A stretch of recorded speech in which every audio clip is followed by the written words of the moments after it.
comme promis, aujourd'hui, je vais répondre à toutes les questions qu'on m'a posées du coup suite à la dernière vidéo. Je fais vraiment ça en live, c'est-à-dire que je vais pas faire de cut, je vais pas retourner plusieurs fois une scène parce que je savais pas quoi répondre ou quoi. Je vais vraiment faire ça comme si c'était en fait un live, sauf que bon, bah, c'est pas en direct. Et je vais aussi découvrir toutes les questions en direct, c'est-à-dire que vraiment je me suis pas spoilé, j'ai pas regardé, j'ai pas survolé les questions, j'ai rien vu du tout, donc je vais tout découvrir maintenant comme si c'était un peu un live, voilà, avec vous en direct quoi. Du coup, bon, pas plus de blabla, je vais directement me rendre sur la dernière vidéo du coup, et attends, hop, et je vais tout simplement lire les questions une par une et répondre, et puis voilà, c'est tout, hein. Donc hop, 37 commentaires, bah déjà, je sais pas si du coup ça fait 37 questions, mais je pensais pas qu'il allait en avoir autant. Pour 200 vues, bah bon bref, ouais, c'est pas mal, c'est pas mal. Je pensais qu'il y en aurait un petit peu moins, franchement. Mais bon, allez, on va tout commencer. Je sais pas combien de temps du coup va durer la vidéo, 37 commentaires. Il y a moyen que ça dure 1 heure, hein, franchement, mais bon, on verra. Je vais quand même essayer d'être assez efficace, hein. Donc on commence avec Sabrina C. Coucou, 2 questions. La première, quel est ton statut professionnel? Un peu flou quand on veut sortir du salariat, micro-entreprise, SAS, etc. Ben, actuellement, mon statut professionnel, c'est micro-entreprise. Il faut savoir que le plus simple quand tu commences ton activité, c'est de faire une micro-entreprise. Une SAS, je ne suis pas spécialiste, mais en gros, quand tu fais une société, c'est plutôt quand soit tu étais micro-entreprise et tu fais trop de chiffre d'affaires pour rester en micro-entreprise, du coup, tu vas devoir créer soit être en entreprise individuelle ou du coup même créer une société, machin. Ou alors si tu veux t'associer avec quelqu'un, forcément dès le début tu crées une société. Mais bon, voilà, je vais pas rentrer dans les détails. Moi je connais vite fait puisqu'en gros mon père est expert comptable, du coup je peux lui poser des questions par rapport à ça, etc. Il me renseigne un petit peu. Mais du coup en gros, moi à la base j'ai toujours été micro-entrepreneur. Tu vas peut-être te dire, mais là tu fais quand même pas mal de chiffres, tu te dis que tu fais genre dans les 10 000 euros tous les mois et tout, donc tu fais plus que le plafond. Effectivement, mais tu as le droit en micro-entreprise de dépasser pendant 2 ans. Donc imaginons tu fais, je sais pas moi, 3000 balles par mois pendant quelques années, ok, pas de souci. Si l'année 1, tu te mets à faire 10 000 euros, pas de souci. Si l'année 2, tu te mets à faire 10 000 euros, tu as quand même le droit de rester, mais par contre, si cette deuxième année tu dépasses à nouveau 2 fois d'affilée, là tu seras au régime réel. Et du coup, moi là, je suis dans la 2e année. Donc, si cette année, ce qui est très probable, je continue à avoir dépassé, l'année prochaine, du coup, je serai au régime réel où je crée une société. Enfin, voilà, ça changera quoi. Deuxième question, en combien de temps as-tu réussi à atteindre ce niveau financier après avoir commencé ton business principal? Celui qui est secret MDR, merci pour ton retour et bonne continuation dans ta réussite. Bien, merci beaucoup à toi pour ton message et pour ton commentaire. Donc en gros, en combien de temps tu as réussi à atteindre ce niveau? Le niveau, si elle parle de niveau auquel je suis actuellement, c'est-à-dire dans les 10 000, tu vois, je dis 10 000 puisque ça change. Avec Noël, j'avais fait plus puisque c'était Noël. Avec l'affiliation Amazon, forcément ça boostait, donc c'était plus, c'était quasiment 15 000. Maintenant, là, ça a redescendu. En plus, Amazon, ils ont baissé les commissions, donc bon, bref.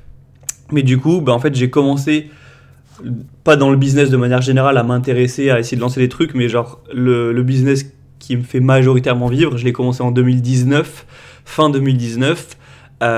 Et du coup, j'ai atteint ce niveau. En fait, ça a été progressif. Il n'y a pas un jour où paf, j'ai atteint le niveau. Mais du coup, je gagne bien ma vie. Je sais pas, les 10 000, je crois que je les ai atteints il y a un peu plus de 6 mois, quelque chose comme ça. Donc je compte tout 2020, tout 2021, quasiment tout 2022 pour atteindre dans les 10K. Ouais, ça m'a mis 3 bonnes années. Donc voilà, j'espère que ça peut répondre à ta question, mais du coup c'était très évolutif, hein. En 2019, j'ai lancé le truc, ça faisait rien. Fin 2019, en 2020, j'ai eu de la chance avec le confinement, ça a boosté, mais je suis passé à gagner ma vie, puis ensuite à être dans les 2000 euros, 3000 euros et tout. Ensuite, 2021, là c'est là où forcément genre, ça a explosé, etc., puisqu'il y a encore eu des confinements, puisque ça a été développé. 2022, ça s'est restabilisé, mais ça a remonté un petit peu. Enfin voilà quoi, c'est pas des paliers tout blanc, tout noir. Bon, j'espère que ça aura répondu à tes questions. Sport mental, comment as-tu fait pour tenir mentalement lorsque tu vivais comme un moine sans revenu pendant tout ce temps, notamment vis-à-vis de ce que pouvaient penser de toi, ta copine, tes parents, grands-parents, etc. Question un peu plus compliquée. Euh, donc en gros, quand je vivais comme un moine sans revenu, bah, je dirais que il pose peut-être la question quand je vivais comme un moine, alors que en plus, parce qu'en vrai, d'une certaine manière, même aujourd'hui, je vis un petit peu encore comme un moine, mais bon, moins qu'avant. Mais vraiment, le truc, c'est que moi, tu vois, j'ai arrêté mes études du jour au lendemain en 2019. C'était en mars ou février. Je crois que c'était vraiment en mars 2019. Et du coup, j'ai commencé à gagner ma vie dans l'année 2020. Donc, j'ai commencé à gagner ma vie, genre ne serait-ce que survivre, tu vois. Je crois que c'était en avril 2020, quelque chose comme ça. Donc, j'ai vraiment passé un an où je vivais comme un moine, bon, forcément, puisque là, vraiment, j'avais même pas de source de revenus. Mais voilà, alors que j'avais rien, tu vois. C'était pas, j'avais un petit boulot, on me laissait tranquille, du coup, etc.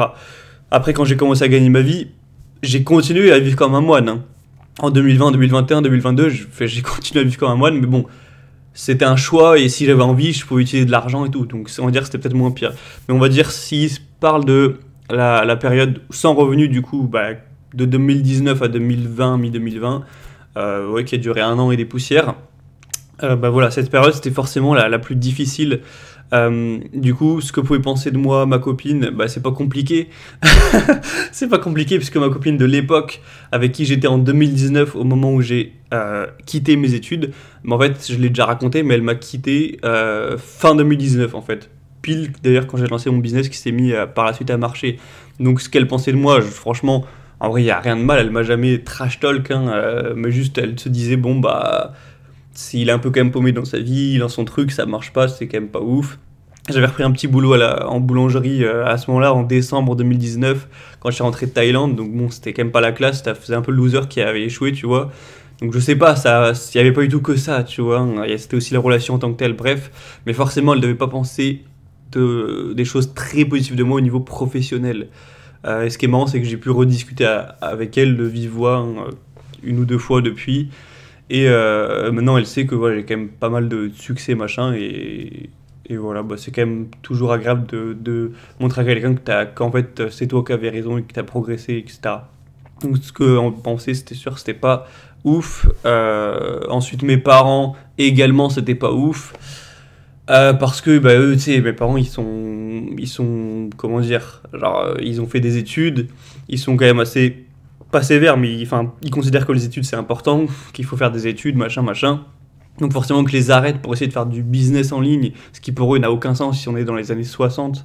Bah, ils étaient pas très positifs. Après, ils m'ont laissé tranquille, ils m'ont dit bon, on te donne plus d'argent pour payer tes courses et tout, tu te démerdes, mais voilà, on te laisse tranquille, on te vire pas de chez nous, donc tu vois, ça va. Et ce qui m'a permis de me mettre la pression.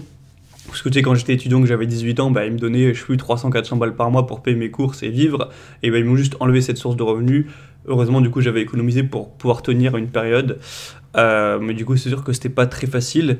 Pareil pour tu sais, les oncles et tantes qui peuvent te faire des remarques et tout. Mes grands-parents, bon, eux, ils sont quand même un peu plus au-dessus de tout ça. Mais c'est vrai que, pareil, ma grand-mère qui était prof de français, bah, elle trouvait pas ça ouf, tu vois, que j'arrête les études, que je critique l'école, etc. Donc encore une fois, c'était pas mal d'avis assez négatifs.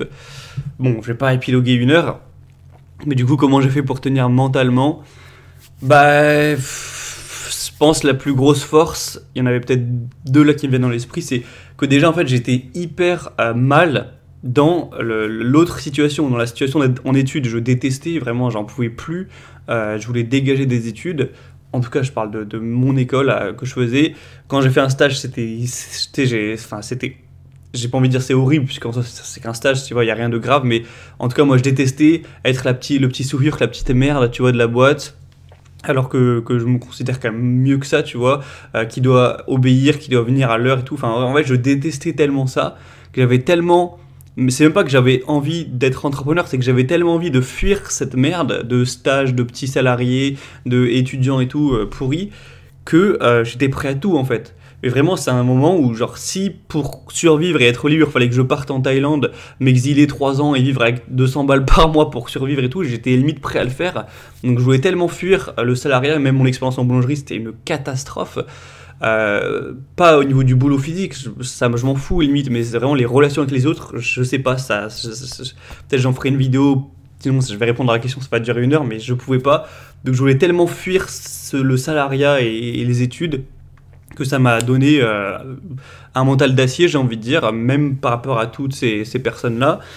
Plus aussi l'envie de leur prouver qu'ils avaient tort, l'envie voilà, de la fierté, de réussir. Donc tout ça, c'est quand même hyper puissant quand t'es au pied du mur, que t'as pas de revenus, que t'as juste à taffer le plus dur possible pour réussir et pour t'éclipser, te sauver de ce truc que tu détestes et en plus prouver à ces gens qu'ils ont tort, surtout quand t'as une rupture amoureuse, en plus de ça, avec une souffrance, bah, t'as la rage. Tout ça, ça m'a permis de tenir mentalement assez confortablement, voilà, sans problème, quoi. J'espère que ça aura bien répondu à ta question. Ensuite, Ilias, pourquoi tu ne fais pas de vidéos plus travaillées au montage et optimisées pour le watch time? Car j'ai l'impression que ta chaîne stagne et YouTube ne te met plus en avant. C'est juste un conseil car je vois que tu as un gros potentiel avec ton business de formation. Alors c'est assez juste. Alors après il dit que ma chaîne, que YouTube ne me met plus en avant. Je pense pas que YouTube m'a déjà beaucoup mis en avant. Tu vois, j'ai jamais fait des centaines de milliers de vues, j'ai jamais eu plein d'abonnés et tout. Mais peut-être que c'est effectivement je fais quand même moins de vues qu'avant. Donc bref, voilà, c'est vrai son analyse. Et du coup, pourquoi je fais pas plus de vidéos travaillées? Déjà, j'ai essayé quand même d'en faire. Je sais pas si tu as vu, il y a quelques semaines, j'avais fait la Trinité de la richesse, où c'était des vidéos bien plus travaillées que d'habitude, scriptées, etc. Donc plus optimisées pour le watch time. Donc bon, j'en ai déjà un petit peu fait, mais c'est vrai que d'habitude, je fais plutôt des vidéos un peu à la rien à foutre. Je dirais que il y a 2 raisons. La première raison, c'est que je ne mets pas mon focus principal, en tout cas actuellement, sur cette chaîne, sur ce business, puisque actuellement mon business avec affiliation Amazon est plus rentable, donc je me focus dessus. Et vu que je me focus la majorité de mes journées sur l'autre business, faire des vidéos très léchées, très travaillées, qui prennent du temps, j'ai pas trop l'énergie et le temps de le faire. Ou alors j'en sortirai vraiment pas beaucoup. Donc ça, c'est la première raison. La deuxième raison, c'est que ça me fait un peu chier, tu vois, de faire des vidéos ultra léchées, surtout que parfois elles vont pas marcher plus que ça, elles vont même marcher parfois autant qu'une vidéo faite à la va-vite, entre guillemets comme je fais maintenant où je parle simplement, donc ça démotive un peu de le faire, mais mis ça de côté, je suis d'accord que c'est vrai que je pense, disons, je l'ai déjà un petit peu fait, mais je vais me chauffer à faire certaines vidéos, voilà, très travaillées, très optimisées au possible pour le watch time, pour essayer, bien sûr, essayer, c'est pas sûr, mais qu'elles se référencent ou qu'elles soient bien recommandées, pour avoir quelques sources de trafic en plus sur la chaîne, pour amener des gens vers le mouvement, parce que c'est vrai que à faire que des vidéos facecam qui se référencent pas, qui sont pas recommandées, ça stagne. Et même si j'ai fini par arriver à 10 000 abonnés, ça a été très fastidieux, donc il me demande pourquoi, j'ai un peu répondu, mais c'est vrai que je vais un peu plus le faire. Je vais essayer de plus le faire cette année. Peut-être sortir un peu moins de vidéos, je l'ai dit. Mais certaines vidéos très optimisées, en espérant que ça amènera du trafic. Et oui, je pense qu'il y a quand même un potentiel avec le business de formation. Car en soi, c'est plus facile, tu peux plus facilement progresser, tu vois. Par exemple, avec mon business affiliation Amazon, je sais que je peux pas faire x5 comme ça parce que j'ai une bonne idée, parce que je fais un bon coup, c'est pas possible, c'est hyper fastidieux. Et la courbe, elle est pas exponentielle, tu vois, elle tend comme ça, je sais plus comment on dit. Alors que les formations, en soi, si tu fais, je sais pas moi, si j'étais au même niveau qu'avec Amazon, je suis à genre, je sais pas moi, 10 000 balles par mois, tu peux avoir des bonnes idées ou faire un truc qui te rapporte plein de trafic ou faire une super offre marketing, machin truc, et hop, tu passes à 20 000. Il y a beaucoup moins de plafond de verre, ou en tout cas le plafond de verre il est beaucoup plus haut, donc c'est vrai qu'il y a du potentiel et c'est aussi pour ça que j'ai continué à travailler pendant 5 ans non-stop sur cette chaîne malgré qu'elle rapporte quand même pas tellement. Fractal 67, est-ce que tu comptes organiser des événements spéciaux avec les membres du futur groupe Facebook, live, voire soirée, formation, etc. C'est vrai que j'y avais pas pensé. Moi ce qui m'intéresserait c'est surtout de faire des trucs en physique parce que les lives ou je sais pas quoi, en soi le live je peux le faire sur la chaîne YouTube directement, tu vois, donc c'est pas spécialement différent, et puis voilà, tout est toujours en ligne, etc. Les formations pareil, mais moi ce que j'aimerais, ce que je préférais, c'est faire un truc en physique et faire par exemple les gars, moi tu vois, je suis à Montpellier, les mecs du groupe Facebook, je vous invite au resto, on se fait un resto, même si on est 5 ou 6, et voilà, on se fait ça tranquille pour discuter, pour que je rencontre un peu des gens et tout. Mais bon, je pense que on sera quand même pas extrêmement nombreux sur le groupe Facebook, même si on est, je sais pas, une centaine. Euh, je sais pas, Montpellier, ça représente combien de pourcentage de la population française? Sachant que tout le monde est même pas en France, mais je sais pas, ça fait, je pense qu'il y a même pas 1% des gens qui vivent à Montpellier. Donc si je dis ça, en fait, il y aura sûrement personne qui vivra à Montpellier ou genre peut-être une autre personne, donc c'est pas assez. Il faudrait qu'on soit des milliers pour que ça se fasse. Et du coup, c'est dommage, mais en gros, moi, c'est vraiment mon but avec le groupe Facebook, j'en parlerai quand je ferai la vidéo dédiée, mais c'est vraiment de, à terme, le but principal, c'est de pouvoir faire se rencontrer des gens entre eux. Alors, t'as des gens, ils habitent tous les deux, je sais pas moi, à Nantes, et ben ils peuvent se rencontrer, se faire potes, pourquoi pas, ou s'apporter de la valeur, machin. Et puis potentiellement, moi, je pourrais faire des trucs en physique. En gros, c'est de rendre ce mouvement qui est juste sur Internet, juste des vidéos, machin, de le rendre physique, avec des vraies rencontres de vrais gens qui influent vraiment sur leur vie. Je trouve que c'est ça qui pourrait apporter de la valeur. Et en gros, le groupe Facebook, ce serait juste un support, un moyen d'arriver à ces certaines rencontres. Donc ouais, j'aimerais bien. Après un événement où, genre par exemple, moi, je sais pas, je loue un truc, je fais une sorte de conférence, donc du coup peut-être à Paris, c'est peut-être le mieux, où j'invite tout le monde. Bah peut-être, après je sais pas combien de gens pourraient venir, tu vois, on n'est pas non plus ultra nombreux, mais en tout cas oui, pour répondre à la question assez rapidement, peut-être qu'un jour j'organiserai un événement physique, en tout cas j'aimerais, voilà, j'aimerais que ce groupe Facebook il apporte des rencontres physiques, ou même juste des gens qui parlent sur Messenger entre eux, qui échangent et tout, tu vois, mais le but c'est vraiment le réseau, la rencontre. Voilà, je pense que tu as compris, c'est pas juste pour poster des petites citations, se motiver juste par message et tout. Ça, bah, en fait, je le fais déjà par email et par les vidéos, donc ça apporterait rien de plus. Donc voilà, bon, j'en reparlerai dans la vidéo dédiée. J'ai beaucoup quand même de choses à dire là-dessus. J'espère que ça aura répondu à ta question, mais après pourquoi pas, oui, faire un petit truc ou petit topic sur le groupe, un peu plus privé. Voilà, pourquoi pas après se faire des trucs entre nous, j'y réfléchirai. Elliot Fourmeau, salut, avec quel business tu as pu générer une bonne partie de l'argent que tu as mis en bourse? Tes vidéos sont top. Bah, la majorité, c'est avec mon business affiliation Amazon. J'en parle pas en détail parce que bah, j'ai déjà expliqué, mais en gros, j'ai pas envie de faire croire aux gens que vu que moi, avec ce business, j'ai fait pas mal d'argent, c'est la pépite du moment, tout le monde doit se lancer dessus et tout, puisque déjà, c'est pas vrai. Les gens, ils vont mettre du temps dans un truc qui n'est pas forcément fait pour eux et qui n'est plus forcément une bonne opportunité maintenant, pour plein de raisons, beaucoup plus de concurrence, Amazon qui a baissé les commissions et tout. Mais voilà, c'est que j'en ai quand même parlé dans la formation YouTube Business, donc si quelqu'un veut vraiment savoir le business, il peut. Juste, bon, faut payer quand même, mais bon. En tout cas, je l'ai déjà, du coup, annoncé dans cette formation, bref. Mais du coup, bah, pour répondre à ta question, c'est avec ce business sur lequel je travaille depuis 2019, que je travaille la majorité de mon temps depuis plus de 3 ans maintenant. Donc voilà, et clairement, c'est 90% de l'argent généré, au moins, c'est avec ce business, hein, c'est vraiment la majorité. Voilà, donc c'est un business d'affiliation Amazon. Hein. Ensuite, Christophe Auguet, quelle est ta routine quotidienne? Lecture, réseaux sociaux, suivi d'investissement? Ok.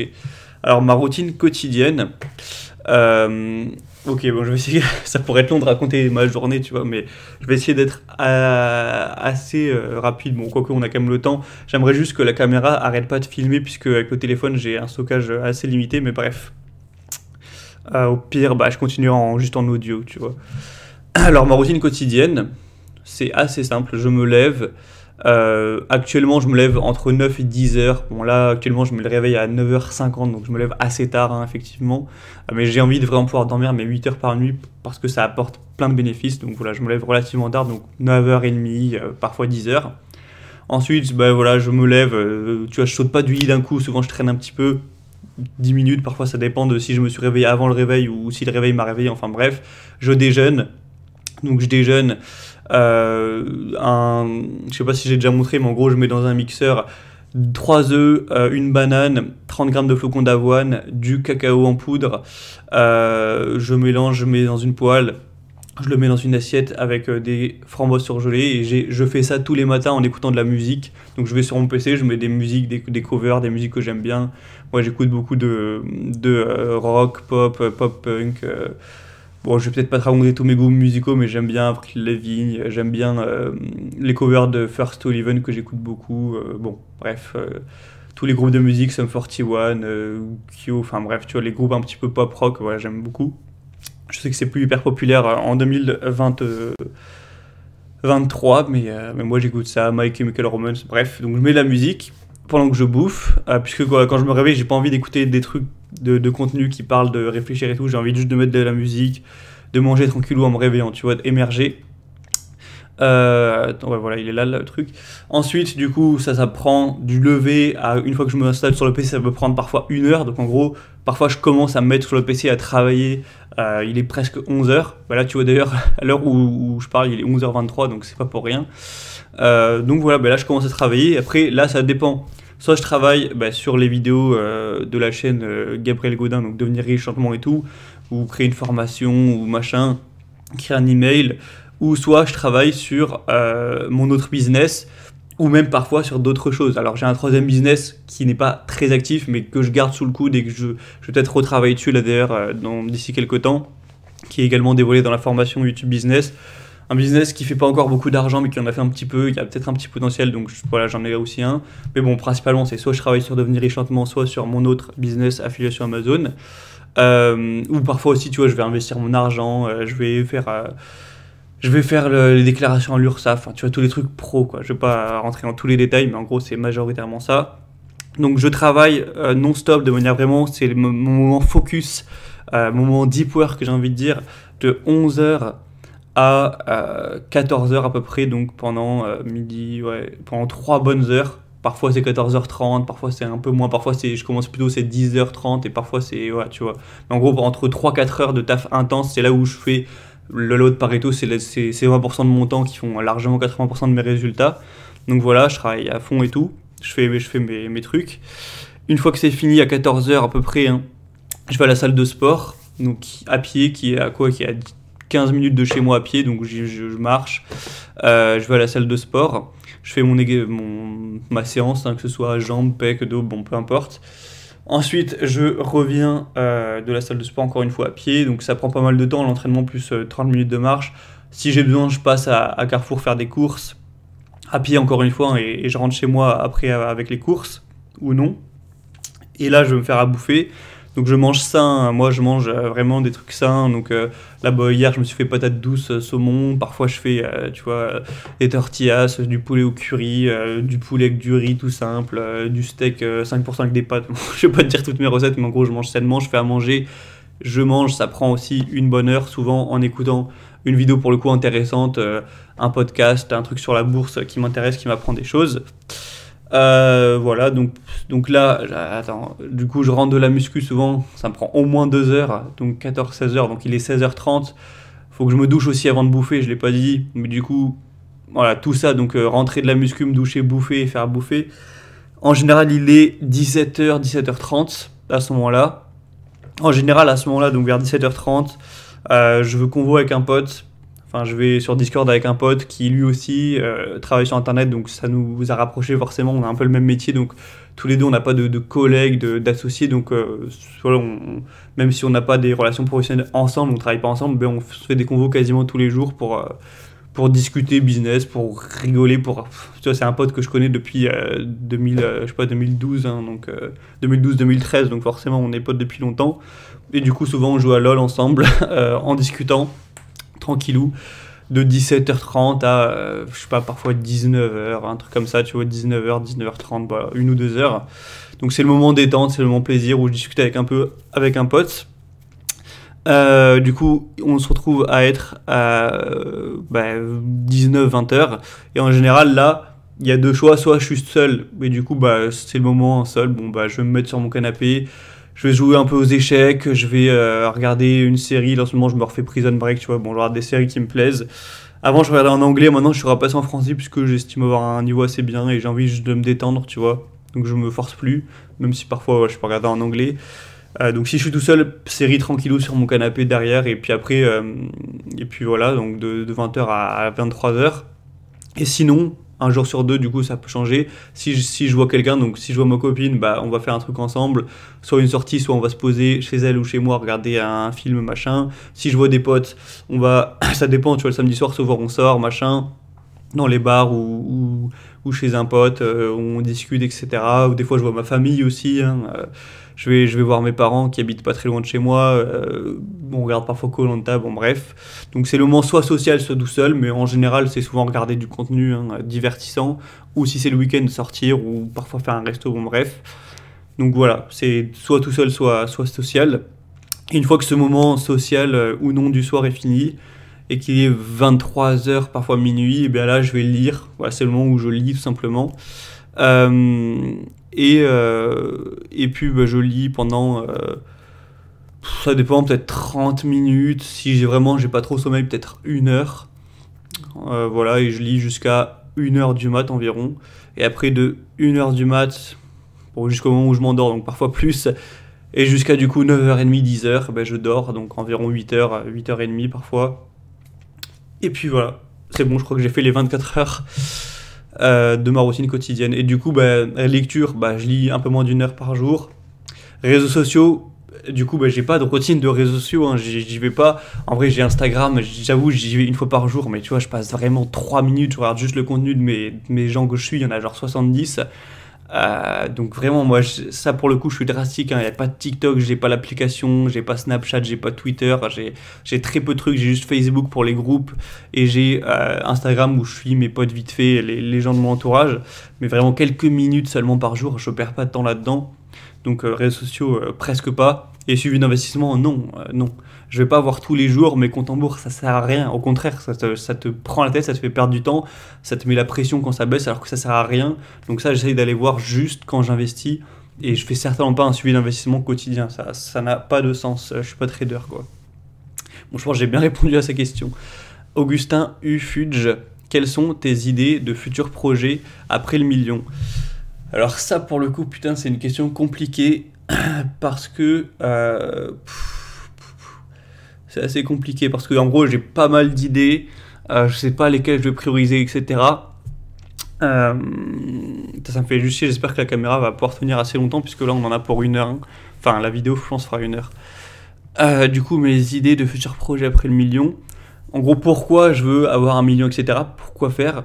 Premièrement évidemment c'est pour la liberté, mais du coup des projets, j'ai quelques idées à gauche et à droite, je vais te les balancer comme ça et même si ce sera pas du tout ficelé, c'est pas grave. Déjà, une des raisons, je pense, de avoir un patrimoine assez élevé, c'est peut-être que actuellement, j'en veux pas, tu vois, mais sûrement quand j'aurai, je sais pas, 30 ans, 35 ans, si j'ai une femme et que je veux faire des enfants ou que j'ai des enfants, je pense que ça vaut le coup. C'est quand même mieux d'avoir une jolie maison à la campagne par rapport à avoir, je sais pas, un appart un peu dans une banlieue pourrie. Je pense que là, pour le coup, vraiment, ça joue sur la qualité de vie. Même pas de toi, mais surtout de tes enfants, tu vois. Des enfants qui évoluent dans un endroit avec des arbres, la nature, un grand jardin où ils peuvent courir, s'amuser, se développer, ou dans une banlieue où ils sont devant la télé et les tablettes. Vraiment, pour moi, ça joue.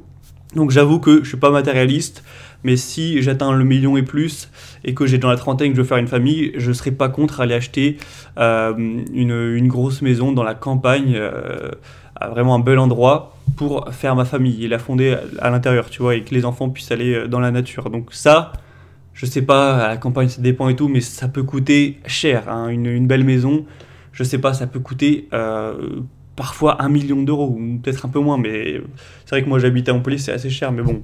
Donc ça, c'est peut-être, je prendrai une partie du patrimoine pour financer ça, tu vois, parce que je pense que ça en vaut le coup. Sinon, hormis ce côté-là, bah, j'ai des idées farfelues. Bon, là, du coup, il faudrait même plus qu'1 million, mais c'est des trucs, je vais te les balancer comme ça, mais c'est pas du tout concret. Mais en gros, j'imagine plus tard, quand je serai vraiment à un meilleur niveau, j'aimerais bien ouvrir une sorte de taverne chaleureuse. Tu vois, un petit peu comme dans The Witcher ou je sais pas quoi, ou dans les RPG, les tavernes vraiment chaleureuses avec des petites bougies, les trucs en bois et tout, où on te sert de la viande, de la bière, des trucs comme ça, et je sais pas pourquoi. Ça me ferait kiffer d'ouvrir un truc comme ça, puisque franchement, je connais pas moi, autour de moi, de trucs vraiment qui ressemblent à ça. ouvrir une sorte de bar ou restaurant, mais vraiment qui ressemble à une taverne. Je sais pas pourquoi, j'aimerais bien lancer ça, tu vois. Après, c'est peut-être plus que j'aimerais l'idée d'eux plutôt que de le faire vraiment, je sais pas, hein. Mais bon, j'ai ça dans la tête. Sinon, j'aimerais bien aussi avoir une sorte d'énorme chalet, un peu, tu vois, comme il y a dans le Montana, dans la Far Cry 5 et tout, en mode Far Cry 5, un gros chalet à la montagne que je pourrais louer en Airbnb ou faire venir des potes quand j'ai envie d'y aller l'été ou l'hiver. Et vraiment dans les montagnes, la nature hyper beau avec la rivière et tout, machin truc. Je sais pas, je kiffe ça, donc ça me dirait bien si je rends beaucoup d'argent, tu vois, pour me faire plaisir. Voilà, ça me tente bien. Et puis, voilà, j'ai aussi d'autres idées de trucs que je pourrais faire.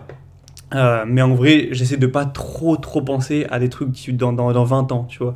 J'essaie de me focus toujours sur le truc d'après. Donc là, le truc d'après pour moi, c'est 300 000 euros en tout cas en cash, hein, même si en comptant la valeur de l'immobilier et de business, j'ai beaucoup plus. Mais bref, donc vraiment de me focus déjà d'atteindre le million, hein, peut-être dans quelques années ou voilà. Ensuite, j'atteindrai peut-être plus. Et vraiment, ces gros projets après le million, j'avoue que je me focus pas énormément dessus. Mais au moins, je t'ai donné quelques éléments de réponse. Et sûrement que d'ici que j'atteigne le million, j'aurai d'autres idées, d'autres envies peut-être plus concrètes. En tout cas, j'ai envie de faire des choses. J'ai pas envie juste d'avoir 1 million qui travaille, qui me rapporte une rente, et je fais plus rien de ma vie et je meurs, tu vois. Je trouve que ce serait triste. Il y a plein de riches qui font ça et je trouve ça dommage, quoi. Faut mieux se faire kiffer, faire des projets, faire bouger les choses. Justement, moi, c'est pour ça que j'amasse de la ressource, de l'argent. C'est pour essayer de faire circuler ça après, de faire bouger les trucs et pas de rester comme un vieux glandeur qui a sa rente, quoi. Mais il faudrait que j'en fasse une vidéo où j'ai réfléchi avant pour répondre vraiment bien. Mes questions très intéressantes, du coup. Ensuite, Mathis Reynaud. Comment te sens-tu honnêtement? Quels sont tes plus grands défauts qualités? Quelles ont été les découvertes ou les rencontres qui t'ont le plus bouleversé, marqué dans ta vie? Oh putain, mais la vidéo va faire je sais pas combien de temps. Ça, si c'était des questions assez ouvertes comme ça, c'est compliqué, hein. Bon, au pire, si la caméra a plus de mémoire, eh ben, ça fera en podcast, hein, désolé. Ou je ferai une coupure, bon, on verra, bref. Je vais quand même essayer de répondre assez profondément, hein. Donc, comment te sens-tu honnêtement? Honnêtement, je pense que je suis quand même plus heureux que quand j'étais dans des situations un peu pourries en mode stagiaire, salarié ou étudiant. Parce que vraiment, en fait, ça me crée tellement un mal-être d'être dans ces situations que ne plus les avoir, je me sens quand même mieux. Mais honnêtement, je suis pas drastiquement plus heureux. Voilà, je te le dis, je vais pas te vendre du rêve aujourd'hui. Maintenant, dans ma vie actuellement, je suis pas drastiquement plus heureux que quand j'étais au lycée, même quand j'étais étudiant et tout. En fait, ça dépend, puisque j'ai pas été heureux comme ça toute ma vie, tu vois, il y a eu des hauts et des bas. Donc certains moments de ma vie, bien sûr, je suis plus heureux, certains moments de ma vie, je suis sûrement pareil heureux, ou même peut-être moins, je sais pas. Mais honnêtement, je me suis pas extrêmement heureux. Et je pense que ça pourra s'améliorer, puisque la raison, je pense, c'est que le principal truc qui influe sur ton bonheur, une fois que tu as tes besoins vitaux remplis et tout, c'est quand même les relations humaines, tu vois. Faut mieux avoir 1 million et plein de relations humaines enrichissantes que 100 millions et pas de relations. Et c'est vrai que moi, malheureusement, j'ai peut-être pas assez travaillé là-dessus, j'ai pas tellement de relations. J'ai un pote avec qui je parle tous les jours, j'ai ma copine, j'ai ma famille que je vois de temps en temps, j'ai mon groupe de potes à Montpellier et tout. Donc voilà, j'ai quand même des relations, bien sûr, mais j'aimerais peut-être en avoir plus ou des relations plus fréquentes, tu vois, puisque je travaille quand même toute la journée seul, souvent le soir je suis seul aussi et ça recommence. Donc ça, je pense que si j'arrive à régler ça au futur, il y a plein de possibilités, je me sentirai mieux et peut-être d'avoir des projets qui impactent plus les autres et tout. Aujourd'hui, c'est peut-être trop solitaire. Donc honnêtement, je me sens quand même bien dans ma vie, je suis pas mal heureux. Mais je suis pas non plus extrêmement heureux à cause de ça. C'est vrai que ça fait des années que ça m'a un peu pesé ce côté-là, tu vois, trop solo, trop seul. Donc il faudra que je travaille là-dessus et ça peut se résoudre, hein, par des projets, par des nouvelles habitudes à mettre en place, par des choses. Donc honnêtement, et puis aussi, c'est vrai que voilà, vu que je dépense assez peu, tu vois, je me suis pas encore payé des beaux voyages, des trucs qui me feraient kiffer un peu la vie, que je pourrais me payer, et peut-être que ça m'améliorera aussi. Donc voilà, honnêtement, je me sens bien, mais je me sens pas extra heureux. Voilà, je suis honnête actuellement et je vais faire en sorte que ça change au fil des années, bien sûr, hein, en améliorant ma vie, hein, concrètement, des trucs qui impactent vraiment le bonheur. Mais sinon, voilà, je me sens quand même bien, hein, franchement. Quels sont tes plus grands défauts qualités? Bon, je vais essayer de pas en citer trop, sinon ça va être trop long. Mes plus grands défauts, je dirais que c'est peut-être le manque euh, de tolérance. Je sais pas comment le dire. En gros, je vois que dans les relations avec les gens, monsieur tout le monde, tu vois, la société, vraiment, la masse de gens, je suis pas quelqu'un qui va directement être. Enfin, ça dépend, hein, mais voilà, en général, je suis pas la personne qui est naturellement hyper appréciée, hyper sympathique, etc. Et je pense qu'une des raisons, c'est pas que mon caractère, c'est aussi que, en fait, le fait de moi m'être pas mal sacrifié pour réussir, machin, de me dire, vas-y, tu peux souffrir quelques années, ne pas dépenser ton argent, investir, machin, travailler, faire un business, machin, et te sortir et tout. Ben, tu vois, quand je vois des gens qui vont se plaindre de leur situation, qui sont pauvres, qui sont salariés, qui sont X et tout, ça va m'énerver parce que dans ma tête, je sais que c'est entre guillemets de leur faute, tu vois, entre guillemets de leur responsabilité, alors que eux pensent l'inverse. Et du coup, il va y avoir une sorte de désalignement. Et du coup, souvent, l'entente va pas être hyper présente. En fait, quand tu sors un peu de la masse en travaillant sur toi, en devenant riche et tout, bah, vu que tu es sorti de la masse, tu plus exactement aligné avec elle et du coup, tu t'entends moins avec les gens de la vie de tous les jours, tu vois. Donc, c'est pas ouf pour se faire des potes et tout. Et de manière générale, je pense que je suis peut-être pas assez, comment dire, empathique. Je suis pas assez peut-être ouvert aux autres, je suis pas assez souriant, je suis pas assez, assez tolérant. Tu vois, je suis trop le mec qui va peut-être parfois juger pas juger, enfin comment dire, juger les choix, tu vois, juger les décisions, pas juger en mode ouais lui il est gros, lui il est moche, c'est vraiment pas ça, mais juger les décisions en mode genre si t'en es là dans ta vie, c'est tes décisions et je juge la qualité de ces décisions car tu les as prises, tu vois. Alors que Monsieur Tout le Monde il est en mode bon bah, il est comme ci, c'est comme ça, c'est la vie, il y a pas de décision qui rentre en jeu, alors que bon moi je pense que si. Donc je dirais, je vais pas en dire trop sinon ça va être super long et même moi franchement j'y réfléchis pas trop, j'ai pas forcément les réponses. Mais je dirais que peut-être mon plus grand défaut, c'est ce manque de popularité, tu vois, d'être l'homme t'es populaire, qui parle à tout le monde, qui est hyper. Qui, comme les autres, qui se fait pote. J'ai pas vraiment le mot. Mais je dirais que ouais, c'est peut-être le défaut qui me coûte le plus. Euh, ouais, peut-être. Genre c'est pour ça aussi en fait que je m'entendais très peu avec les gens au travail quand j'étais stagiaire aussi et tout, c'est que voilà la différence c'était ouais, c'est compliqué de se faire pote avec des gens avec qui c'était très différent, avec qui tu t'as pas du tout les mêmes habitudes. En même temps, t'imagines, plus de réseaux sociaux, plus de télé, euh, plus de malbouffe, en tout cas très peu, penser à l'investissement au business, des trucs que la majorité des gens sont à des années-lumière, donc t'es tellement différent, c'est chaud de t'intégrer avec des trucs comme ça. Donc bref, il y a aussi des avantages à ce défaut, mais pour moi c'est quand même un défaut qui fait que peut-être j'ai pas cette relation aussi aujourd'hui quoi. Bon, voilà, je lâche ça comme ça, je sais pas si c'est vraiment une bonne introspection. Et du coup, qualité, ben, ma plus grande qualité, je pense un peu plus facile à répondre, je pense que c'est le fait de être... comment le formuler? C'est le fait d'être consistant, je pense. Le fait de faire un plan, d'élaborer un plan déjà rationnel, tu vois. Je vais faire ci qui va découler sur Y, Z, qui peuvent être ça, etc. Voilà, avoir le plan en tête. Bon, ça, voilà, c'est juste voilà, de la logique, etc. De la mise à long terme, réfléchir. Mais donc ça, en vrai, ça, je pense, pas mal de gens peuvent le faire. Tu vois, se dire, ouais, si je fais ça, je vais pouvoir avoir ça. Et du coup, je vais pouvoir avoir ça. Par exemple, j'investis 300 balles par mois avec 10%, donc j'aurai ça dans 10 ans et tout. Bon, voilà, ça, c'est la capacité cognitive de le faire. C'est pas ouf. Mais moi, je pense que ma grande qualité, c'est de savoir respecter ce plan. Plein de gens peuvent l'élaborer, mais peu de gens le respectent, ont la consistance de le respecter. Moi, je peux vraiment te dire aujourd'hui, dans 10 ans, je vais faire ci, ça, enfin, je vais investir X par mois et tout, et ça va faire 2 millions, machin, et je veux vraiment l'avoir le 2 millions à la fin, tu vois. Et il y a 5 ans, je te disais dans mes vidéos, ouais, tu verras dans 5 ans comment je serai, j'aurais fait ça, ben, je l'ai vraiment tenu, tu vois. Et bon, tu le vois, c'est la preuve avec mes vidéos, ça fait 5 ans que je tiens et tout, et j'arrive à rester focus. Parfois j'ai des dérives et tout, mais à long terme, je reste focus sur l'objectif. Je suis hyper consistant, déterminé, opiniâtre et tout, discipliné. Donc je dirais que ma plus grande qualité, c'est le fait de se tenir à ces trucs. Genre, tu vas pas dire, ouais, je vais à la salle et 3 semaines après, tu y vas plus. Pas dire, j'investis en bourse et 3 mois après, tu t'investis plus. De prendre une décision dans ta vie, d'en être convaincu et de le tenir 1 an, 3 ans, 5 ans, 10 ans et même toute ta vie. Je dirais que c'est peut-être ça ma meilleure qualité. Quelles ont été les découvertes ou les rencontres qui t'ont le plus bouleversé, marqué dans ta vie, donc qui ont le plus changé ma vie. Bah, découverte, à chaque fois je vais en dire une, hein, parce que si je commence à en dire plusieurs, à les dire toutes, on n'a pas fini. Donc la découverte, on va dire, qui a le plus bouleversé ma vie, je pense que c'est de découvrir YouTube, de créer des vidéos sur YouTube, parce que j'ai découvert ça au collège, j'étais en 4ème, j'avais un ou quelques potes qui mettaient leurs clips MW3 sur YouTube, tu vois, ouais, j'ai fait un trickshot, je l'ai mis sur YouTube, machin.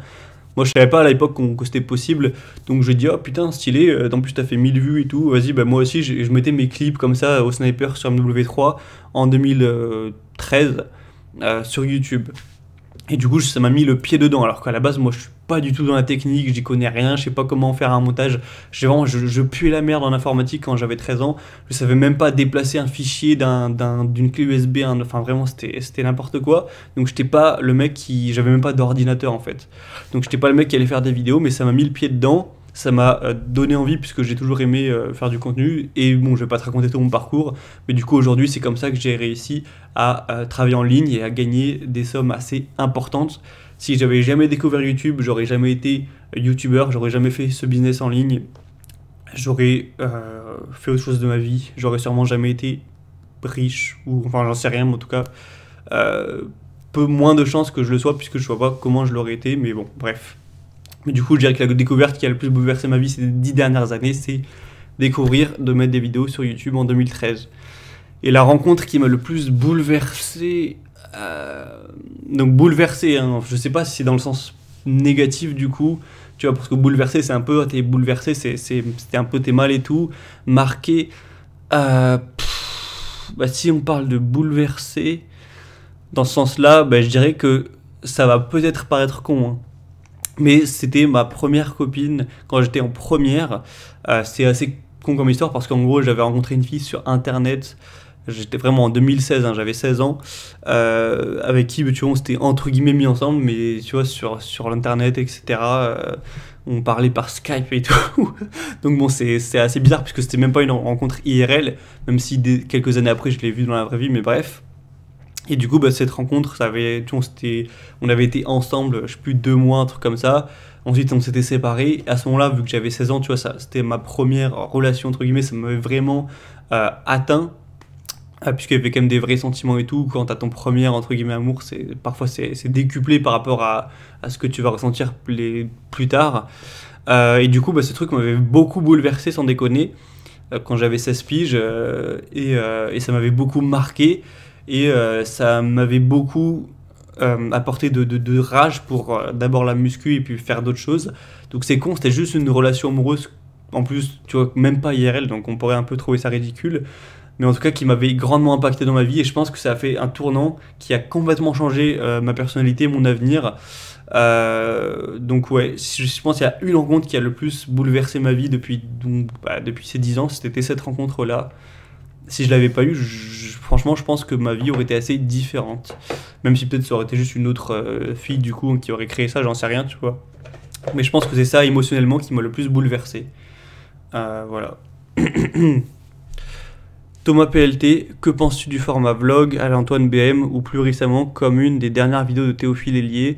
Comptes-tu utiliser ce format, même simplement à l'occasion, à court ou moyen terme? Encore bravo pour les 10 000 abonnés. Les vlogs, c'est vrai que j'en ai jamais fait vraiment. Parfois, je me filmais en voyage, mais juste histoire de faire une facecam. En fait, quand je voyage, j'ai pas envie. Enfin, souvent, tu vois, quand je voyage, c'est assez rare et tout, c'est mon plaisir où je vais profiter.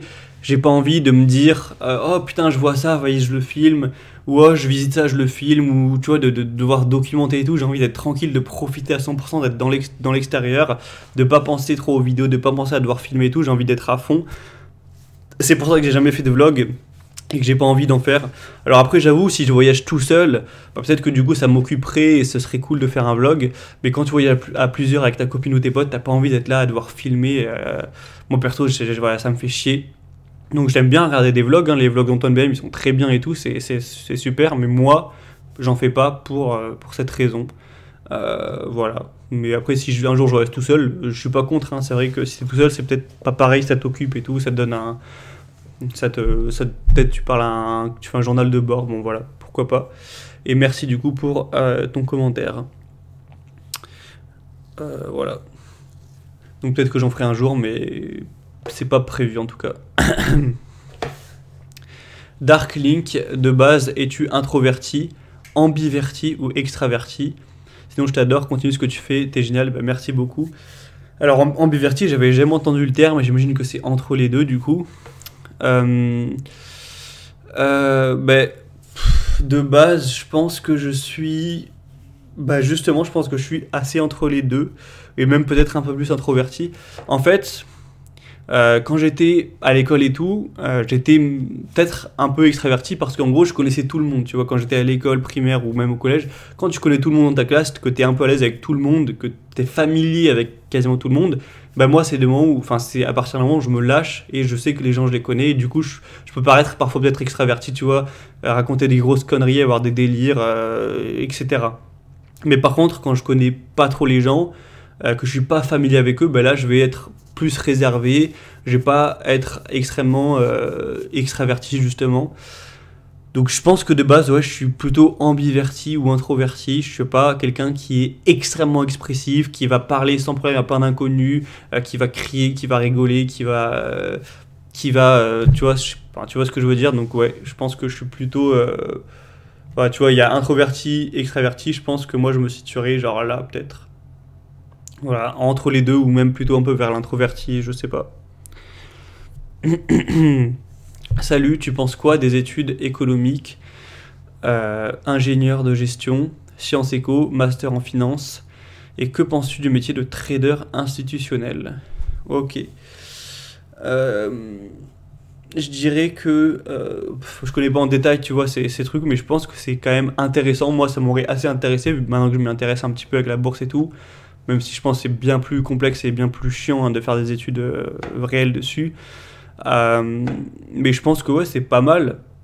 Tu fais des sciences économiques, de la finance, je pense qu'il y a quand même du boulot. Si ça t'intéresse, ouais, ça peut être. Et puis surtout, je pense que c'est un des domaines où ça paye assez bien.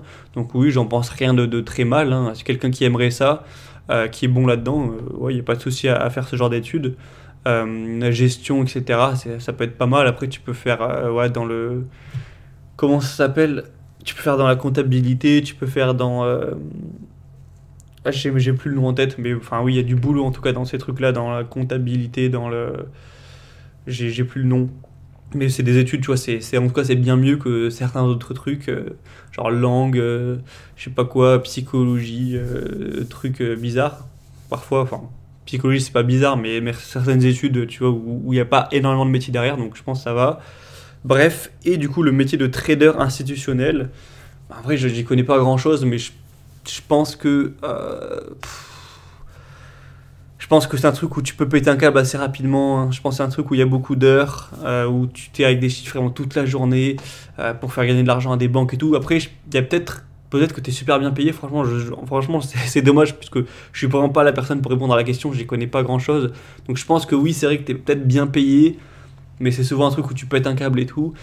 Mais bon, pour répondre globalement, je pense que ce genre de métier, ces études que tu as citées, effectivement, pour quelqu'un qui veut faire des études pour gagner plus et tu vas gagner, aller à 3000, 4000, 5000 balles par mois, c'est des bonnes études, tu vois, c'est pas mal. C'est mieux qu'aller faire études de langue étrangère appliquée, tu vois. Enfin, il y a plus de potentiel, clairement, ou faire des études de littérature ou de poésie ou de musique, etc. Donc, si tu veux faire de la thune, ouais, je pense que c'est pas mal. C'est pas mal. Il y a pire, en tout cas, comme étude. Mais franchement, prends pas trop mon avis en compte puisque je suis pas quelqu'un qui connaît très bien les études, qui connaît très bien les métiers institutionnels et tout. Donc voilà, renseigne-toi plutôt par toi-même. J'avoue que je suis pas la meilleure personne pour répondre à cette question. New Crince Gaming, salut, est-ce possible d'avoir davantage de vidéos sur ton autre business en affiliation Amazon? Si tu peux nous donner quelques pistes. Je suis au courant que tu as fait une formation en rapport avec YouTube, mais pour ton aide sur quelques petites vidéos, ce serait pas de refus. Ok, je vois, je pense que c'est une question que pas mal se pose. Comme je l'ai dit, pour certaines raisons que je vais pas reciter, j'ai pas envie de trop en donner sur ce business. Je dis juste qu'il existe, je dis juste que voilà, c'est quand même avec l'affiliation Amazon, machin. J'ai pas envie spécialement, tu vois, j'ai pas envie spécialement d'aider des futurs concurrents. Il y a la concurrence, il n'y a aucun souci, bien sûr, j'en ai plein des concurrents, c'est comme ça, mais j'accepte qu'ils soient là, et ils sont là, et c'est comme ça, tu vois, c'est le marché, mais je vais pas les aider, je vais pas leur donner des astuces pour mieux me prendre des parts de marché, je sais pas si tu vois ce que je veux dire. Donc en gros, j'ai aucun souci avec les gens qui peuvent se lancer, mais je leur dis, bah, débrouillez-vous avec vos armes, et je vais pas venir vous aider non plus pour venir me prendre des parts de marché, tu vois, donc c'est un peu logique, donc c'est pour ça que, en tout cas, j'en parle pas gratuitement, je vois pas. Même si oui, ça aiderait des gens, bah moi ça m'enlèverait aussi, donc ce serait con de faire ça gratuitement, tu vois, les gens ils ont qu'à se débrouiller. C'est quand même mon métier qui me rapporte le plus, enfin qui me rapporte 90% de mes revenus. Donc je l'ai quand même fait un petit peu en payant avec la formation, mais du coup c'est pour ça que je le fais pas gratuitement. Je suis pas non plus Mère Teresa, donc voilà, entre guillemets désolé, mais je pense que tu comprendrais si tu avais un business toi aussi. Est-ce que tu partagerais tes secrets ou des conseils qui te mettraient en péril, entre guillemets, voilà, j'exagère un peu, mais gratuitement sur YouTube, sans quasiment rien en retour? Bah, je pense pas trop, tu vois. Après, si un jour je sors de ce business, qu'il rapporte beaucoup moins, que je m'en fous un petit peu, que j'ai autre chose qui me rapporte beaucoup plus et tout, bah là peut-être que oui, j'apporterai beaucoup plus de secrets, de valeur et tout. Mais pour l'instant, c'est clairement pas dans la balance coût-avantage. C'est clairement pas positif de le faire. Donc c'est pour ça que je l'ai jamais fait, mais peut-être un jour après, hein. Loïc MKT, salut, as-tu d'autres business à part l'affiliation et la bourse? Bon, la bourse, c'est pas vraiment. Ah oui, peut-être qu'il parle de ce business, devenir riche lentement, vu qu'il y a des formations sur la bourse. Bah, du coup, j'ai le business affiliation, le business devenir riche lentement. J'en ai un autre. Je parle de ceux encore actifs, hein, je parle pas des trucs que j'ai lancés il y a 5 ans qui sont à l'abandon. J'en ai un autre que j'ai pas abandonné encore, qui a peut-être un potentiel, je vais retravailler dessus un petit peu, mais qui clairement rapporte pas beaucoup d'argent, hein. Il rapporte un peu d'argent, mais c'est encore tout petit, c'est encore en incubation, j'ai envie de dire. Peut-être que je vais essayer de le développer, peut-être que je vais l'abandonner, je sais pas encore. Mais du coup, non, j'en ai principalement deux, même s'il y en a un troisième que j'ai créé l'année dernière. Voilà. Lufiac Shorts, combien gagnes-tu actuellement avec le revenu de YouTube et des partenariats? Alors les partenariats, j'en ai jamais fait, hein, j'ai jamais fait de partenariat. J'avais fait de placement de produits, voilà, donc ça zéro. YouTube, et bah du coup avec cette chaîne, c'est extrêmement peu, hein. Avec cette chaîne, je fais genre 20 000 euros.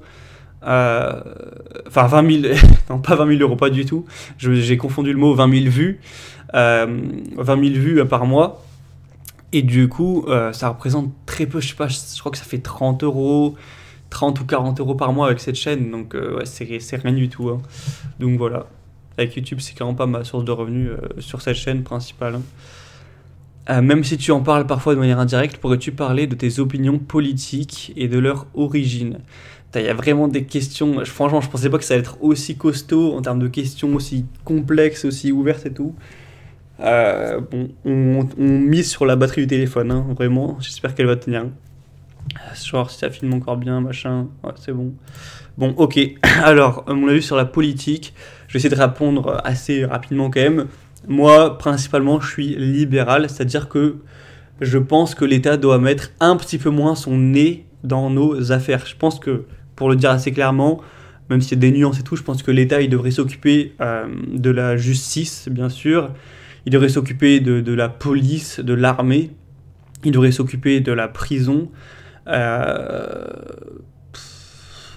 Il devrait s'occuper, ouais, de principalement ça. Après, éducation et santé, je suis mitigé. Voilà, je sais pas exactement lequel est le mieux, mais en gros, il devrait s'occuper des trucs, tu vois, principaux, tu vois, ou même les poubelles, enfin, bref, tu vois, les trucs un peu de base comme ça, la police, la sécurité. Mais je pense que hormis ça, il devrait nous foutre la paix. Et je pense qu'il devrait y avoir un petit peu moins d'administratif, de trucs, voilà, qui sont liés à l'État, machin truc, de laisser les gens un peu plus libres, peut-être aussi mettre un petit peu moins d'aide, parce que vraiment il y a quand même des gens qui pourraient travailler et qui ne le font pas parce qu'ils ont des aides, donc il faudrait peut-être être un peu plus pointilleux, bien sûr, aider des personnes handicapées, des personnes qui ont vraiment des difficultés, mais mettre autant d'aide, parfois aussi facilement, je sais pas si c'est pas négatif pour le pays, donc moi je suis plus libéral, en mode apporter plus de liberté aux gens, apporter plus de responsabilité, que les gens se reposent moins sur l'État et mettent plus de responsabilité par rapport à eux-mêmes. T'as bien vu mon avis par rapport aux retraites et tout. Donc je suis plus voilà, libéral, pour la valeur liberté, et voilà, de laisser les gens faire leur business, laisser les gens faire ce qu'ils veulent, etc. Voilà, bon, c'est pas complet comme réponse, mais c'est principalement mon principal courant de pensée, c'est de dire aux gens, tu veux de la thune, fais de la thune. Si tu fais pas de thune, bah, faut peut-être quand même un petit peu t'aider, mais pas trop non plus, parce que voilà, faut que tu te bouges, et c'est possible d'avancer comme ça. Et je suis quand même un peu plus calé avec le modèle américain, mais pas totalement, hein, parce que le modèle américain, la santé, c'est quand même de la grosse merde, il y a plein de gens obèses et tout. Donc il faudrait peut-être un mix entre quand même garder des mesures pour la santé, puisqu'on voit qu'en France, les gens ils sont quand même en meilleure santé, ils sont moins gros et tout.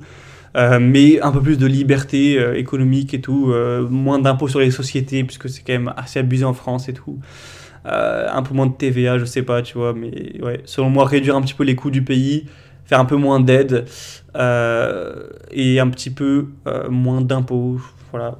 Donc moi, je suis principalement libéral pour répondre au niveau économique, hein, je parle. Pour répondre à la question, moi c'est surtout ça qui m'intéresse dans la politique, c'est l'économie quand même. Donc voilà, la liberté d'expression, liberté d'entreprendre, liberté de faire sa vie, et l'État il s'occupe des trucs. Voilà, principalement police, pompiers, sécurité, et il nous fout la paix, et on veut pas avoir affaire à lui, et voilà quoi. J'espère que tu auras répondu, je fais pas trop long encore une fois. Affiliation Binks, que penses-tu de l'affiliation comme premier bis pour se lancer? Bah oui, clairement, l'affiliation, en fait, c'est très large, hein. L'affiliation Amazon, c'est un des plus gros programmes, mais t'as l'affiliation avec des formations il y a des milliers de créateurs, t'as l'affiliation avec des produits, des services de marketing, des services de NordVPN, des trucs d'assurance, t'as l'affiliation avec d'autres marques qui ont rien à voir, enfin, vraiment, c'est très large. Ce qui est bien avec l'affiliation, c'est que t'as juste à générer du trafic, à savoir persuader, et après bah, t'as pas à créer de produit ou de service, tu vends l'offre de quelqu'un d'autre. Donc c'est vrai que ça peut être plus pratique, même si du coup il y a plein de désavantages à ça, hein. T'as moins de contrôle, c'est pas toi qui décide, on peut te dégager d'un coup et tout. Donc ça a des inconvénients, mais ouais, comme premier bis pour se lancer sur internet pour faire de revenus en plus, bah oui, c'est pas mal. Peut-être qu'un jour j'en parlerai un peu plus dans une formation, hein, mais oui, clairement, bah moi de toute façon, moi qui ai quasiment tout mon patrimoine grâce à de l'affiliation, je vais pas cracher dessus quoi. Donc oui, franchement, c'est pas mal l'affiliation. Ton avis sur l'IA, l'usine 4.0, les jumeaux numériques, as-tu lu des ouvrages là-dessus? Alors l'usine 4.0, franchement, j'ai jamais entendu le terme pour l'instant. Les jumeaux numériques non plus. Donc désolé, mais je pourrais pas répondre à ces questions puisque actuellement je ne sais pas encore ce que c'est. Voilà, je suis peut-être pas assez renseigné sur la tech, les nouveaux trucs et tout, mais je suis honnête. Et du coup sur l'IA, ben, mon avis c'est que l'IA, bah oui, plus le temps va passer, plus ça va remplacer tout ce qui est process de données, hein, de mémoire, etc. Je pense qu'aujourd'hui, en 2023, la mémoire a perdu énormément. Les métiers où pendant 5 ans d'études, pendant 10 ans d'études, tu apprends des informations par cœur, alors qu'un ordinateur le fera toujours à 100% du temps mieux que toi, voilà, plus de mémoire, ben en fait, ça sert presque à rien, quoi, tu vois. Tu peux faire le diagnostic par une intelligence artificielle qui, elle, a mémoire infaillible, c'est plus efficace, et du coup, forcément, c'est mieux d'aller vers l'IA, qui en plus est moins cher, on n'a pas besoin de la payer, et du coup, je pense que ouais, les métiers comme ça, à mémoire, à information et tout, bah, ils vont drastiquement perdre de la valeur. Donc mon avis sur l'IA, c'est que ça va bouleverser un petit peu comme avant, la force physique était valorisée, bah, avec les machines, elle l'est plus du tout. Bah, avant, la mémoire et bah, certaines capacités de raisonnement étaient valorisées, bah, maintenant ça va de moins en moins l'être. Et ce qui par contre ne va pas être effleuré, c'est le côté social forcément. L'IA, elle pourra jamais remplacer le social puisque c'est pas un humain. Mais oui, du coup, l'IA, je pense, elle va détruire plein de métiers, en créer du coup bah, forcément des nouveaux, hein, c'est toujours été comme ça dans le monde. Donc voilà, les mecs qui ont fait peut-être médecine ou peut-être des métiers tu vois, qui ne demandent pas de dextérité mais juste des informations dans le cerveau, ou j'en sais rien moi, peut-être comptable, peut-être fiscaliste, ou bref, des trucs juste de mémoire, d'information, bah ouais, vous êtes peut-être un peu dans la merde à long terme. Mais du coup, je pense qu'il y a des nouveaux métiers qui vont évoluer, comme toujours, hein, comme quand on a inventé l'agriculture, comme quand on a inventé les usines. Il y aura des nouveaux besoins, du coup des nouveaux métiers, et ça veut pas dire qu'il y a des métiers détruits, qu'il y aura pas des nouveaux. Et je pense pas que le chômage, du coup, augmentera, hein. Mais bon, je vais pas trop développer. Mais pour moi, on va arriver dans l'ère plus du social, ce qui, ça, ne sera pas remplaçable de sitôt, ou même jamais, quoi. Voilà, pour répondre rapidement. Mathis Reynaud, quels sont tes plus grands regrets et tes plus grandes réussites dans la vie? Putain, mais les questions sont tellement complexes. Bon, je vais déjà répondre à ça. Mes plus grands regrets. Bah, en fait, ça pour le coup, j'avoue que j'en ai pas trop, hein. Parce que pour le coup, bah, moi, tu vois, j'ai toujours essayé de penser à long terme, à ne pas regretter, à faire ma vie, à faire les bons choix, même les choix difficiles à court terme et tout. Donc, j'avoue que, heureusement pour l'instant, hein, ça changera peut-être, mais actuellement, j'avoue que j'ai pas de regrets, hein. J'ai pas de grands regrets dans ma vie. Aucun qui me ronge, j'y pense jamais en tout cas. Peut-être que si je me posais, je réfléchissais, j'en trouverais quelques-uns, mais j'en ai pas actuellement qui me viennent à l'esprit. Parce que les choix que j'ai faits, je les ai fait vraiment en connaissance de cause. Allez, je vais en citer un petit comme ça, quand même un petit voilà, qui me vient là, à l'esprit, c'est que j'aurais bien aimé, même si peut-être ce sera possible un jour, j'aurais bien aimé, en tout cas quand j'étais ado, quand j'avais 18, enfin 17, 18, 19 ans et tout, j'aurais bien aimé, j'avoue, avoir un groupe de musique avec des potes du lycée avec qui on aurait créé ça. Moi, ce que je préfère, c'est le chant. J'aurais bien aimé créer ça avec des potes, tu vois, qu'on soit quatre, qu'on fasse un groupe, que moi je fasse le chant. Et je l'ai jamais fait puisque j'avais aucun pote qui était dans la musique. Du coup, bah, j'avoue, je regrette, j'avoue, j'aurais bien aimé. Mais bon, je peux pas forcer mes potes à être musiciens, donc j'ai jamais fait, tant pis. Peut-être je le ferai jamais, mais j'aurais bien aimé ça, donc peut-être on peut dire que c'est un regret puisque j'adore la musique, j'adore la pop rock, etc. J'adore chanter, donc bon, tant pis, je l'ai pas fait. Dommage. Donc un regret, allez, je dirais ça, mais j'en ai vraiment pas beaucoup. Mes plus grandes réussites, mes plus grandes réussites, je dirais que c'est ma réussite professionnelle d'avoir tenu, voilà, d'être devenu compétent sur YouTube. C'est un peu ma carrière, etc. à la base. Et du coup, au bout de 10 ans, d'avoir pu créer un business en ligne aussi qui rapporte beaucoup, qui fait plus de 10K par mois et tout, je pense que c'est le truc duquel je suis le plus fier en termes de réussite. Voilà, je dirais que c'est ça clairement actuellement. Ouais. Ensuite, est-ce que voyager est indispensable pour comprendre véritablement le monde? euh... Franchement, j'en sais rien. Je te le dis clairement. Je sais pas si je comprends véritablement le monde. Donc je sais pas s'il faut forcément voyager. Je pense qu'en soi, non. En soi, tu peux comprendre le monde avec des ouvrages, avec des expériences, sans forcément voyager, tu vois. Donc je dirais que non, mais franchement, je sais pas trop, tu vois. Je suis pas Dieu, quoi, j'en sais rien. Est-ce que tu es sensible à l'art? Ça dépend lesquels. Franchement, la sculpture, je m'en fous, je regarde quasiment jamais, même si, bon, en soi, c'est beau. Peinture, pareil, vraiment, il y a plein d'art, je n'y pense jamais. Mais par contre, la musique et le cinéma, bah oui, clairement, j'écoute de la musique tous les jours, ça me fait ressentir beaucoup d'émotions. Le cinéma également, même un peu moins que la musique, mais clairement, la musique, c'est le premier. Donc, oui, je suis sensible à l'art musical, à l'art cinématographique, même à l'art visuel, quand même, un petit peu. Donc oui, globalement, ça dépend les arts, mais oui. Et enfin, décris-toi en seulement 3 mots. Putain, mais ça, les questions, mais what the fuck. Décris-toi en seulement 3 mots. Putain, mais qu'est-ce que tu veux que je dise à ça, quoi. Franchement, je suis désolé, je sais pas, faudrait que je réfléchisse en fait.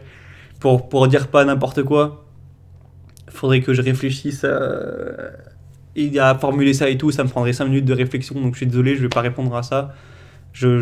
En 3 mots comme ça, j'avoue, j'ai pas. J'avoue, j'ai pas comme ça. Je sais pas quel mot utiliser, sur quoi me décrire et tout, donc ouais, franchement, je sais pas. C'est trop compliqué de choisir là. Je sais pas. El Rizitas, salut à toi. Quel business tu penses qu'il vaut mieux lancer maintenant pour atteindre 3K par mois? Et en combien de temps on peut atteindre ça avec le trading? Oula, sans la question un peu pourrie là. Donc combien de temps on peut apprendre avec le trading? N'en fais pas, voilà, c'est de la merde, c'est de l'arnaque. Ne fais pas de trading, c'est des conneries. Enfin, c'est extrêmement compliqué et c'est très très majoritairement du bullshit. Donc ne fais pas de trading, voilà, point barre. Maintenant, le business pour faire 3K par mois, en fait, il n'y a pas un business qui est mieux que les autres. Puisque ça dépend de ton intelligence, de tes compétences, de sur quoi tu es bon, sur quoi tu as des connaissances. Donc je peux pas te dire c'est ce business, ça doit être à toi. Tu vois, il y a une infinité de business possibles. Toi, tu es peut-être mieux en social, tu es peut-être mieux en logique, tu es peut-être mieux, tu as des compétences voilà, variées. En tout cas, je t'invite à en créer. Et en fonction des compétences que tu veux créer et de ton cerveau, il y aura un business qui va mieux matcher avec toi et avec lequel tu vas pouvoir le plus facilement atteindre 3K par mois. Donc c'est comme si tu me demandais c'est quoi la meilleure meuf pour moi. Bah, je sais pas, t'aimes bien les blondes, t'aimes bien les brunes, t'aimes bien les filles douces, t'aimes bien les filles qui sont plus, je sais pas moi, garçons manqués, t'aimes bien les filles grandes, les petites, j'en sais rien, tu vois, donc je peux pas te dire c'est elles, c'est en fonction de toi, donc il y a plein de business possibles et il y en a plein qui peuvent te faire atteindre 3K par mois, ça dépend des compétences que tu vas créer dans ton cerveau, dans ta vie. Donc forme-toi et crée des compétences pour réussir dans certains business. Fractal67, comptes-tu utiliser un canal Telegram comme le font pas mal d'entrepreneurs? Non. Voilà, je pense que déjà si je fais le groupe Facebook, ça permettra quand même d'échanger un peu avec la communauté en privé. Donc j'ai pas envie d'avoir trop de trucs, moi ça me fait chier. D'ailleurs, j'ai jamais installé Telegram. Voilà, déjà les emails, YouTube et si en plus je suis en groupe Facebook, ça suffira. Je vais pas avoir 10 000 trucs, franchement, ça j'aime pas. J'aime pas avoir trop de. Je suis minimaliste également dans le numérique, donc voilà. Et DJ, est-ce que ton avis a changé vis-à-vis des crypto-monnaies? Comptes-tu investir dessus prochainement? Non. Je vais pas épiloguer, j'en ai déjà parlé en vidéo. Non, voilà, non, ça n'a pas changé. Samantha Dimanche, quels sont le top livres qui ont changé ta vie? Ça, je veux bien y répondre, mais j'ai déjà fait une vidéo, même il n'y a pas très longtemps, pour faire mon top 5 des livres all time. Donc je t'invite à taper sur ma chaîne, voilà, lecture, tu verras. Il y a quelques mois, j'ai sorti une vidéo de mes 5 meilleurs livres qui ont changé ma vie. Donc voilà, je t'invite à la regarder, ce sera plus simple que d'y répondre maintenant. Fan de Kumo, tu conseilles quoi de faire à 16 ans? Conseil pour se faire de l'argent à 16 ans. Et ben, si tu as 16 ans, je te dis, crée une compétence. Donc si tu veux faire de l'argent rapidement, crée une compétence. Donc ça peut être tout et n'importe quoi. Ça peut être une compétence pro, que tu as une formation de manière classique et tout. Ou tu peux te former un truc sur Internet. Tu vois, par exemple, je sais pas, tu te formes à faire du montage vidéo ou une connerie. Tu vois, un truc à gauche, à droite. Il y a plein de compétences possibles. Et une fois que tu as une compétence assez rare, tu peux te monnayer déjà un peu plus cher que le SMIC et du coup tu peux vendre ton temps ou créer un business, etc. et gagner plus que le SMIC et rapidement, etc. Donc le truc principal que je te dirais, c'est pour faire de l'argent, apprends des choses que monsieur tout le monde ne sait pas, apprends des compétences, rechercher, demander sur le marché du travail, sur le marché voilà, qui ont de la valeur et du coup créer ces compétences. Et directement, une fois que tu auras ces compétences, eh ben, tu pourras te vendre plus cher que les autres et du coup tu vas gagner plus que les autres. Donc quand tu as 16 ans, le mot-clé c'est apprends, apprends, apprends, apprends, apprends. Tu peux aussi apprendre en faisant, bien sûr, tu peux lancer des trucs pour apprendre, mais prends un domaine où tu as un intérêt naturel, que tu aimes bien, que tu es bon et mets-toi dedans à fond et deviens bon. Mais surtout dans un domaine où il y a de la demande. Oublie pas la demande, oublie pas le marché. Voilà. Et quel livre tu conseilles-tu à un jeune de 16 ans? Bah, j'ai déjà fait, comme j'ai dit, une vidéo top 5 de mes meilleurs livres et j'en ai fait même plein d'autres. Donc tu peux regarder sur ma chaîne mes vidéos sur les livres, il y en a plein. Actuellement, monsieur, ça c'est une pub? Non, attends. Ouais, bon, ok, c'est une pub. Bon, bah, je sais pas ce que c'est que cette merde. Bon, je sais pas, je vais supprimer. Je sais pas si on dit une pub de merde. Désolé, je vais me moucher.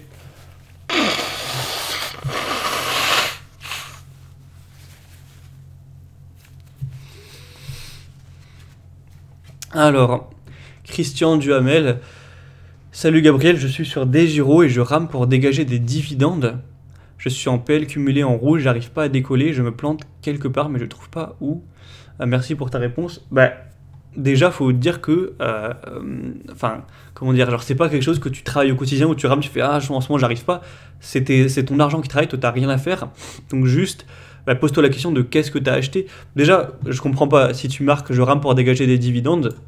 Si t'achètes des actions à dividendes annuels, tu peux pas ramer. Enfin, t'achètes, j'en sais rien, j'ai des trucs au pif, mais t'achètes du Orange, du Coca-Cola ou bref des actions qui versent des dividendes. Tu peux pas ramer, tu vas les avoir les dividendes. C'est tous les ans, tu peux regarder la date sur internet, elles vont être versées, c'est pas possible de ne pas les avoir.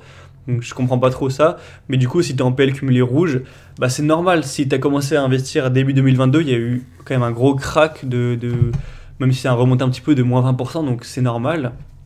Si aujourd'hui t'es en rouge, mais continue à investir intelligemment, si tu te connais pas trop sur des ETF, c'est mieux, tous les mois pour lisser ton prix d'entrée moyen, et avec le temps, la bourse finira par remonter, hein. C'est sûr que dans 10 ans, la bourse aura dépassé le plus haut, etc. Donc si tu penses à long terme, c'est pas grave qu'aujourd'hui tu seras en rouge, ce qui compte c'est qu'à long terme tu gagnes, donc continue à investir, profites-en si ça a baissé récemment, investis intelligemment, et si tu connais rien, mets sur des ETF, et t'inquiète pas qu'à long terme, ce sera positif. Faut toujours penser à long terme en bourse et pas se dire aujourd'hui je suis en rouge, on s'en fout d'aujourd'hui.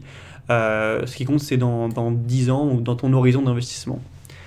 C'est quoi ton business à côté pour faire 10K par mois? C'est de l'affiliation Amazon et je rentre pas trop en détail dessus. Pour ceux qui veulent vraiment savoir ce que c'est, il y a la formation YouTube Business, donc voilà c'est payant et j'ai déjà expliqué pourquoi j'en parle pas en détail. Je dis quand même quoi ce que c'est de l'affiliation Amazon, mais c'est pas tout facile. J'ai galéré pour arriver à 10K, j'ai créé énormément de contenu, c'est une charge de travail quand même assez énorme. Hein. Est-ce que ton état d'esprit que tu avais avant envers tout ce qui concerne les religions a changé? Si oui ou non, pourquoi? Non. Bon, je sais pas si j'avais eu la bonne idée d'en parler à l'époque. J'avais peut-être fait un peu... Enfin, j'avais peut-être déçu pas mal de gens. En gros, en 2020 ou 2021, je pense, j'avais fait une vidéo où je disais que j'étais athée, que selon moi, il n'y avait rien d'immatériel de religieux et tout qui existait. Et voilà, ça avait peut-être... J'avais sûrement perdu pas mal d'abonnés et tout. C'est vrai que je sais pas si c'était une bonne idée d'en parler en tout cas. De partager mon avis, mais du coup non, ça n'a pas changé. Et c'est simple, c'est que selon moi, les religions servent à comment dire, elles ont été créées par des hommes pour contrôler les populations. Évidemment, ça n'existe pas comme tout ce qui est magique. Et je sais que ça donne de l'espoir aux gens, mais moi je préfère accepter direct la réalité. Tant pis s'il y a moins d'espoir, mais construire ma vie sur de la réalité et pas pas me faire entre guillemets manipuler. Et les gens qui pensent que les religions sont vraies, je suis certain que c'est parce que c'est vos parents qui y croyaient, mais c'est pas quelque chose que vous avez vous-même découvert, que vous avez vous-même réfléchi. Du coup, pour moi, ça n'existe pas. Après, je dis pas qu'il y a peut-être aucun dieu qui n'existe ou quelconque entité, mais selon moi, la religion indienne, la religion juive, la religion X, la religion musulman, chrétien ou n'importe quelle religion précise, pour moi, bien sûr que non, que ça n'existe pas. De toute façon, s'il y a plein de gens qui croient à différents trucs, c'est forcément qu'il y en a au moins il y en a au moins la majorité qui sont faux. Puisque s'il y en a un qui est vrai, c'est que les autres sont faux, tu vois. Donc bon, bref, tu connais mon avis, je pense, là-dessus. Je vais pas trop épiloguer. Et du coup, pourquoi? Parce que j'y crois pas, quoi. Hein. Pour moi, il n'y a aucune preuve, quoi. Donc, ouais. Au loto, quel est ton ou tes rêves? En vrai, mon plus grand rêve, je l'ai quand même réalisé, c'est d'être libre, d'avoir mon business. Je dirais que maintenant, mon deuxième rêve, ça c'est peut-être plutôt un objectif.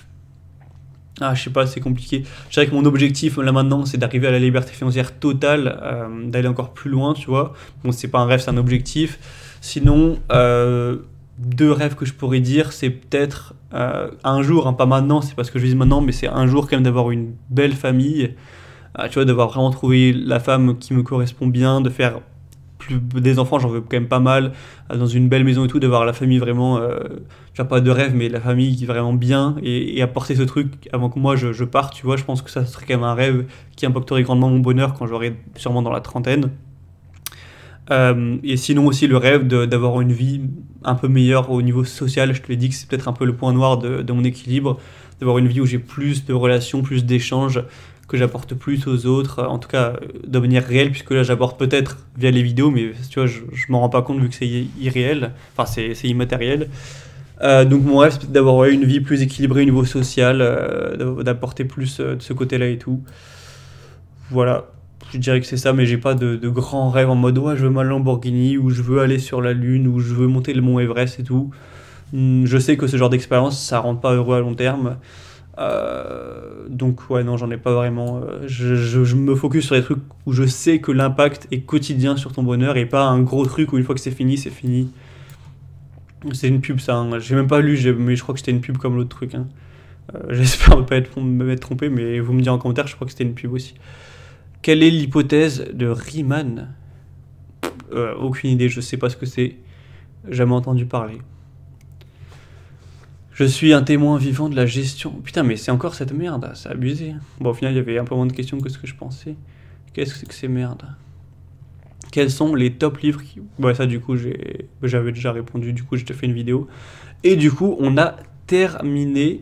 Ouais, on a terminé. Bon, 1h14. Ah, putain, c'était long. Mais je m'en doutais que ça allait être long, etc. Parce qu'il y avait des questions quand même assez compliquées. sur lequel j'ai dû raconter quelque chose et tout. Du coup, bah voilà, c'était tout pour cette vidéo. J'espère que ça t'aura fait plaisir. Mini appel à l'action avant de terminer, bien sûr. Profites-en. Cette semaine, il y a la réduction spéciale sur tout le catalogue, sur toutes les formations, moins 70%. Donc, si tu veux plus d'infos sur mon business, YouTube et tout, j'ai vu qu'il y avait pas mal de questions par rapport à ça. Bah, c'est vrai qu'elle n'est pas donnée, mais il y a la formation YouTube Business.